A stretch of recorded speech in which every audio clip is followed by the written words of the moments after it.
Hello મિત્રો, જય દ્વારકાધીશ। 30 દિવસીય હાર્ડ ચેલેન્જની અંદર આજે હતો મારો 10મો દિવસ। તો આજે વહેલી સવારે 3 વાગે ઉઠી પછી નાહી ધોઈ અને હું થઈ ગયો એકદમ ફ્રેશ અને પછી શરૂ કર્યા મેં પૂજા પાઠ, મારા જપ કર્યા અને સાથે સાથે કર્યા હનુમાન ચાલીસાના પાઠ। અને આજે મેં વોર્મઅપ અને સ્ટ્રેચિંગ ઘરે જ પૂરું કર્યું અને પછી 2 ગ્લાસ ગરમ પાણી પી અને હું નીકળી ગયો હનુમાન દાદાના મંદિરે।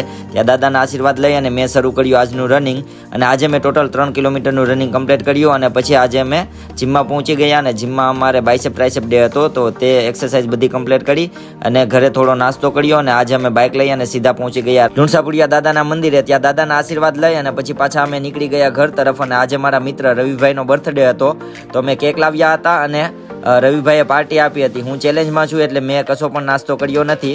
અને આજે ભગવદ્ ગીતામાં ભગવાન શ્રી કૃષ્ણ કહે છે કે જે માણસ આત્મામાં જ રમનારો અને આત્મામાં જ તૃપ્ત તેમજ આત્મામાં જ સંતુષ્ટ હોય તેના માટે કશું કરવાનું બાકી નથી રહેતું। આવા વિડીયો જોવા માટે ઇન્સ્ટામાં ફોલો અને યુટ્યુબમાં સબસ્ક્રાઈબ કરજો। Thank you so much.